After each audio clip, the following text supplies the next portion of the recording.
Greetings, everyone. Glenn Kellaway from the basement.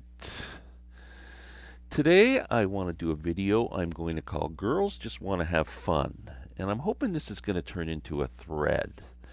Show me 5 interesting female artists. They don't have to be your favorite 5, just show 5 that, try and turn people onto something here. I don't think female artists get enough representation in the vinyl community. When you name your favorite bands, they're always male dominated. Favorite artists always seem to be male dominated, and there's some great women artists out there, and they deserve some love and attention. So let's do it. First of all, there's a bit of a controversy going on in the vinyl community. Rob Walker, my friend Rob Walker, went on a live chat and he disparaged Edwin from Pretty Green Vinyl Guy for the way he took over the vinyl tag and and then Mazzy said it was the official vinyl tag. Yeah, it's just turned into a bunch of silly stuff. Anyway, Rachel has been all over this. My friend Rachel on Rachel's Ghost, and she's been doing today, especially live chat, and I just had to go over. I don't watch her channel very often, although I love Rachel and consider her a friend. She was talking about it and going, and she knows it's tongue in cheek to a point, but she also doesn't like it. Edwin really took offense to Rob's comments. Um, anyway, I had to go on this morning and lurk around, and someone said they started talking about the Beatles and a lot of anti-Beatles stuff going on, and somebody said mention my name, Glenn Kellaway's become anti-Beatle. Um, I just want to make one thing clear. I think the Beatles are the greatest band in the world. I'm not anti-Beatle. I just kind of had this epiphany over the past year that I don't play a lot of Beatles records. And I'm thinking, the bands I'm passionate about now, I think the Beatles have not, were my whole life my favorite band. If you just said anything, Beatles up here, everyone else down here, that was always my comment. I've just, much as I love the Beatles, respect the Beatles, I just don't listen to them very much anymore. And there are other bands that I consider my favorite bands that I'm passionate about it and have kept that passion up long since my passion for listening to Beatles albums has passed. So when I talk about Grateful Dead being my favorite band, um, that's all. So anyway, female artists. I want to get started with a new release from this year. I was not aware of this woman at all. First became aware of it watching Norman Maslov's ranking of the top albums of 2024, and it sounded interesting to me. And I went on Spotify, gave it a quick sampling, like 30 seconds of each song, and went, it's interesting enough that I'm going to buy it. And it is a woman by the name of Kim Deal. And the album is called Nobody Loves You More. Kim Deal's history is she was in a band called the Pixies and another band called the Breeders. I have not heard a note from either of these bands, although now I'm intrigued to listen to see if I might like it. So anyway, there's Kim on the back there. She's got quite a story if you want to read about her on Wikipedia or whatever. But I was quite interested in this album. What interested me really was the originality of the music, the instrumentation. Really, the first song is like, I don't know if you want to call it a ballad. I don't even know how to explain the music. Um, it goes from alternative punk to soft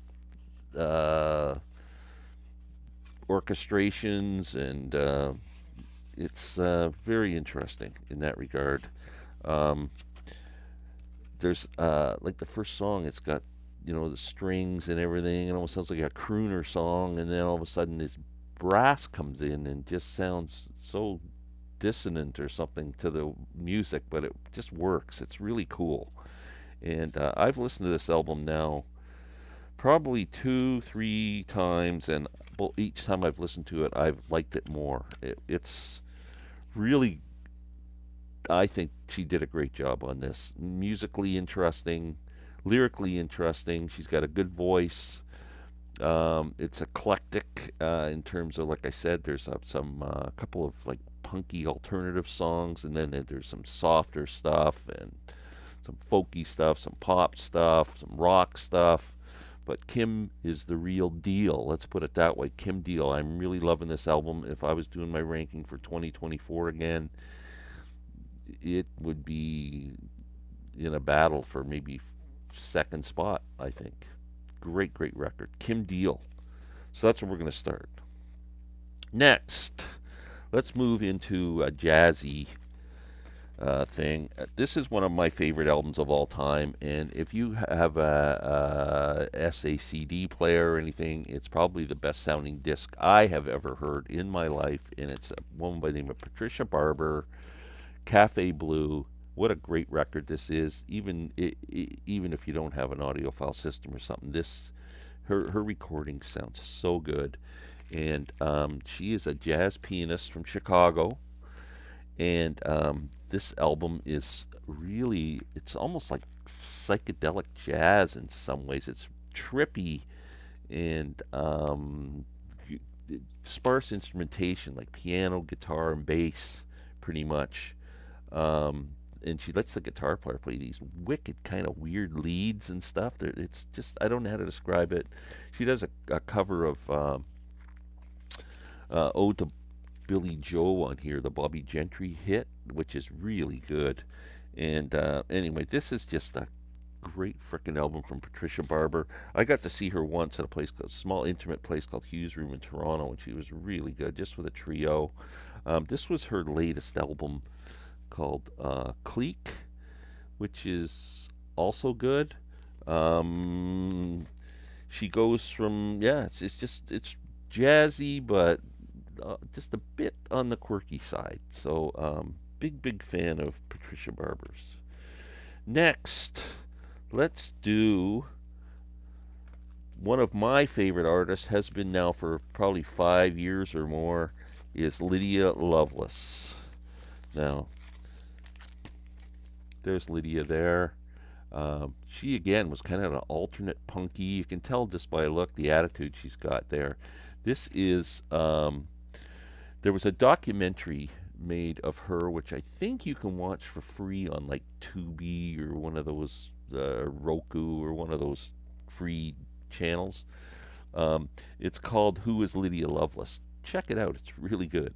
Anyway, and she's really cool to follow on Instagram. She just posts some great stuff.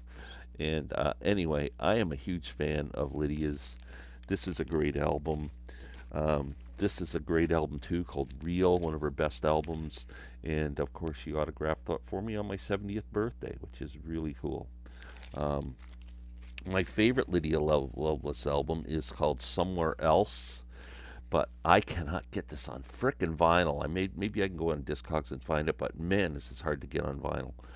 This is the album that turned me on to her. Somebody mentioned this on a conversation somewhere, and I bought it, and it's very just jangly guitars and pop, great choruses, and it's a really great frickin' listen. Really good album. Somewhere Else, Lydia Loveless. This was her last album. Nothing's Gonna Stand in My Way Again. And Indestructible Machine, another one. This was her second last album, very introspective, singer-songwriter-ish, called Daughter. And what else have I got here from her? That's about it, I guess. Another one called Boy Crazy and Singles. Excellent. And that's it. That's what I got from Lydia. She's awesome. Next, let's do great Canadian singer-songwriter who's having a real resurgence in her career. She's just doing so well. She was on tour right now. She just did her own tour over the States. She's got an album of covers coming out, which is going to be fantastic. I don't think it's being released until early 2025. You can pre-order it right now on her website on a gold vinyl version autographed. This was her last album. It's called Total Freedom, which I do have autographed. She's an amazing, amazing performer, great songwriter, great singer. If you've not heard Kathleen Edwards and you like singer-songwriter stuff, do yourself a favor. She's amazing. This is a really good album, Total Freedom. Um, my favorite Kathleen Edwards album, I do not have on vinyl, but it's called Voyager.